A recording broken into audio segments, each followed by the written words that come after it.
베드로전서는 개관이 일트로, 그리고 누가 썼는지, 그리고 누구에게, 수신자, 그리고 기록 장소, 기록 시기, 특징, 책의 구조와 결론 부분으로 설명을 하도록 하겠습니다. 자, 이 베드로전서의 핵심 키워드는 고난입니다. 고난. 이 세상의 문화는요, 이 성경의 말씀과는 너무너무 여러분 다릅니다. 이 세상의 문화 속에서 그리스도인들이 정말 살아갈 때 너무 부딪히는 것들이 많고 또 어려움이 많습니다. 그런 모든 것들을 우리가 고난, 핍박이라고 이제 얘기를 하고 있습니다. 구박과는 좀 다릅니다. 여러분, 그 핍박과 구박은 다르죠. 우리가 예수 그리스도의 말씀대로 살아갈 때 받는 게 핍박이고요. 내가 잘못해가지고 받는 고난은 구박입니다. 구박. 이 고난에 대해서 어떤 자세로, 이 핍박과 고난에 대해서 어떤 자세로 우리가 살아야 할지에 대해서 가르쳐주는 책이 오늘 배우게 될 베드로전서입니다. 우리가 살아가는 이 세상은 끊임없이 사건, 사고의 연속입니다. 이런 사건들로 인해 가지고 우리의 믿음을 지키는지 못 지키는지에 대해서 점검하는 정말 좋은 계기가 됩니다. 사단은요, 어려운 사건을 통해서 우리에게 시험을 주는 정말 기회를 노리고 또 찾고 있습니다. 그래서 이러한 어려운 사건을 통해서 시험을 이기지 못하며 한순간에 그 신앙이 다 무너지는 그런 경우가 많이 발생합니다. 주변에도 우리 그 신앙 좋던 분들이 하루아침에 어떤 사건을 만나서 완전히 무너지는 것들을 우리가 많이 정말 목격했습니다. 뭐 연예인들도 그러지 않습니까? 뭐 갑자기 간정 프로에 나와가지고 정말 이 연예인 대단하다라고 생각했는데 어느 날 9시 뉴스에 좋지 않는 뉴스에 또 등장하는 모습을 보면서 상당히 당황하는 우리 경험들을 좀 많이 했었습니다.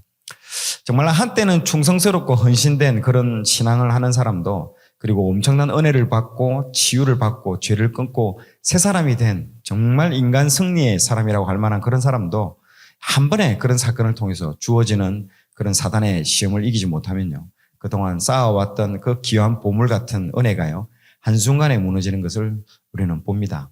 지금 그림과 같이 솔로몬도 그렇지 않습니까? 얼마나 지혜의 왕이며 얼마나 수많은 업적들, 그리고 성전을 지었던, 그 놀라운 솔로몬 성전을 지었던 사람인데, 마지막에는 그 여인들, 이방 여인들의 그 우상 숭배의 산당에 가서 절을까지 하는, 정말 한순간에 다 무너지는 것들도 우리가 열왕기 상에서 우리는 다 지켜봤습니다. 그래서 우리는 아무도 지금 자기가 좋은 신앙을 한다고 그대로 유지된다라고 누구도 장담할 수 없는 그런 것들이 우리 인간의 어떤 모습입니다. 신앙은요, 이 사단과의 영적 싸움의 연속이기 때문에 더욱 그렇습니다. 그래서 현재 자기 신앙을요, 주님 앞에 갈 때까지 지키는 것이 정말 여러분 중요합니다. 그래서 현재의 자기 신앙을요, 주님 앞에 갈 때까지 지키는 거. 대부분 사람들이 내가 왕년에 말이야, 내가 한때는 40일 금식기도 이런 얘기를 많이 하는 사람들이 많지 않습니까? 그런 사람일수록 지금 너무 메마르고 신앙이 없는 사람일수록 옛날 이야기를 많이 합니다. 그러니까 한때 신앙보다도 더 중요한 거는요, 마지막 때, 하나님의 심판 때에 설 때에 그때 드러나는 신앙이요, 정말로 실제이고 더 중요한 신앙이라고 우리가 말할 수 있습니다. 그래서 여러분, 끝이 좋아야 됩니다. 아무리 초반에 용두삼이라고 하지 않았습니까? 좋아도 끝이 나중에 배도하고 떠나고 그런 경우도 많습니다. 그러므로 우리에게 오는 이 고난은요, 우리의 테스트입니다. 테스트. 시험이죠. 이것을 통해 이길 수 있는 믿음을 준비하는 겁니다.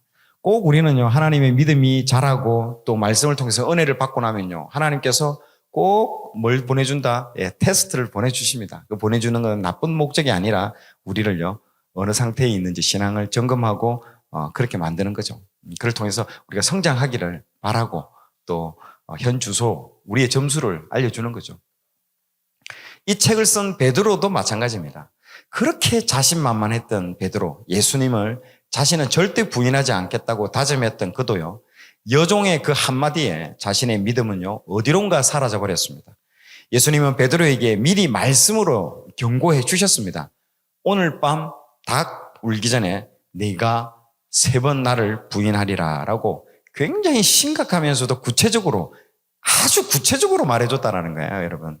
막연하게 네가 오늘 나를 부인할 것이다 라고 하지 않고요.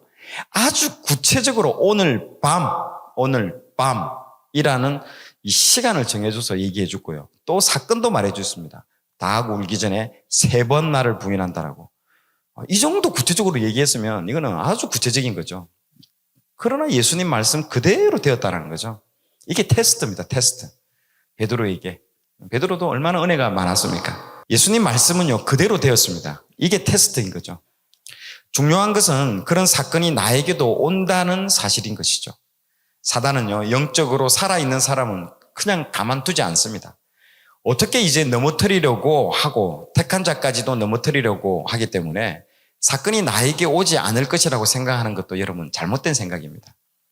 그리고 사건이 와도요 나는 괜찮을 것이라고 생각하는 것도 잘못된 것이죠. 중요한 것은요 이런 사건이 나에게 올 때에 그 사건이 나한테 올지라도 그것을 이길 수 있는 그 믿음을 우리가 미리미리 준비하는 것이 정말 지혜로운 어떤 신앙생활이라고 우리는 말할 수 있습니다. 베드로는요 자신의 그 믿음이 견고하였다고 생각했지만 사건 앞에 자신의 실체를 본 것입니다. 그러니까 이 사건을 만나가지고 우리가 넘어지는 게 결코 나쁜 게 아니죠. 우리의 실체를 바라보고 우리가 어떤 사람인지를 알게 되는 것이죠. 그러나 이것으로 인해서 베드로는요 그의 이름대로 정말로 견고한 반석, 뭡니까? 베드로, 게바, 이게 반석이라는 뜻이거든요. 처음에 이름이 뭐였습니까? 시몬이었잖아요. 너의 이름을 시몬에서 이제 게바, 베드로로 이름. 시몬은요 모래알이라는 뜻입니다. 모래. 그것이 반석으로 변한다는 거죠. 믿음으로 세워지는 그는 계기가 됩니다. 그래서 실패와 넘어짐은요 겉으로 보기에는 안 좋아 보이는 것처럼 보이지만요 실제적으로는 아주 유익합니다. 마지막 시대를 살아가는 사람들에게 정말 사건과 고난은요 정말 우리에게 필수 코스라는 거죠.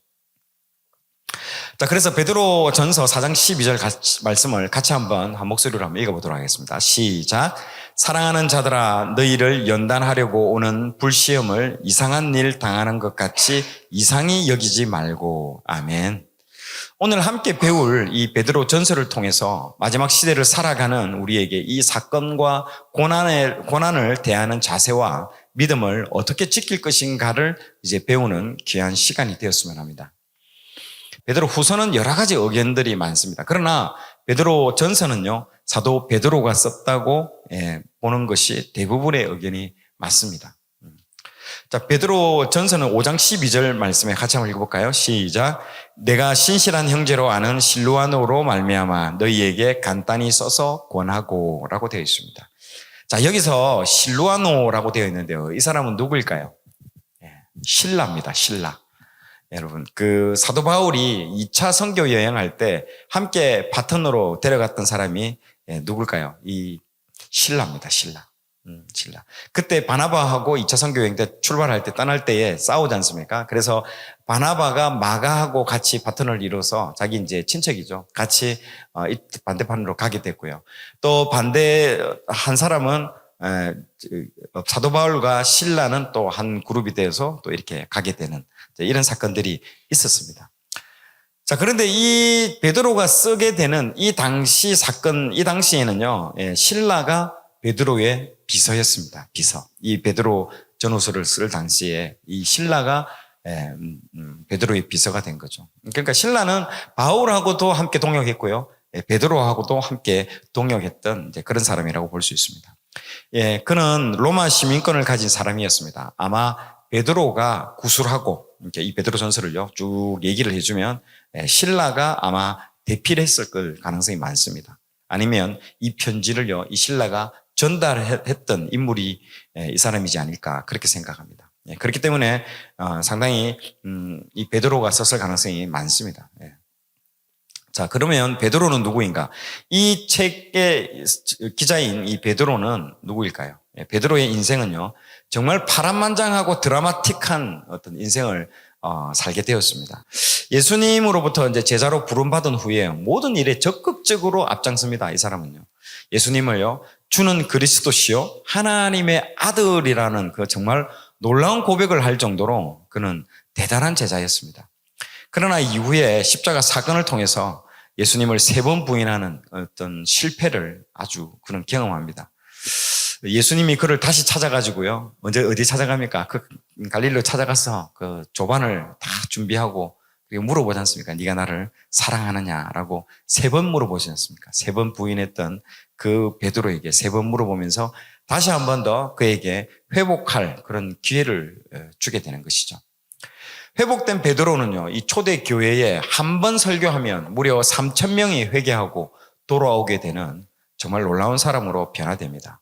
그 모든 게 이 실패를 통해서 그 사람이 그렇게 변화되는 것이죠. 그렇기 때문에 여러분 아까도 얘기한 것처럼 고난이나 어려움, 실패가 결코 우리에게 나쁜 게 아닌 것입니다. 우리를 더 성장시키게 해주는 정말 자양분과 같은 역할을 해주는 게 정말 이 실패입니다. 우리가 실패하지 않고 성공만 하면 어떻게 될까요? 굉장히 교만해집니다. 교만해진 사람은 또 어떻게 될까요? 내 힘을 의지하고 내 생각을 의지하고 내 이성을 의지하고 점점점 더 그렇게 강화되기 시작합니다. 그럼 주님은 온데간데 없고 내가 일하기 시작하고 내가 영광받기 시작하는 거죠. 그런데 이렇게 실패한 사람은요, 나는 할 수 없고 오직 주님만 할 수 있다는 것들을 고백하고 의지할 수밖에 없는 것이죠. 그러니까 기도할 수밖에 없는 것이고요. 그 당시 여러분 이 3,000명이 회개하고 돌아오게 됐는데요. 그 당시 예루살렘 전체 인구가 몇 명인 줄 아십니까? 2만 명이에요. 2만 명. 2만 명밖에 안 됐어요. 그 중에 3,000명이 한 번의 설교로 회개하고 돌아왔다? 이건 도시가 그냥 발칵 뒤집혔다라고 보시면 됩니다.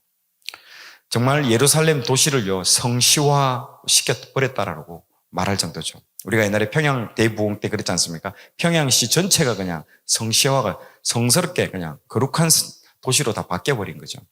그는 어부라는 정말 하청민 직업, 여러분 정말 세리, 어부 이런 사람들은요 정말 밑바닥이었던 그 직업이었습니다. 그런 사람들이었고 진짜 무식한 사람이었지만 예수님을 만나고요 성령 충만을 받고 난 이후에 3,000명을 하루에 변화시키는 정말 놀라운 지도자로 하나님께서 직접 훈련하시고 세우시고 만드셨다라는 거죠.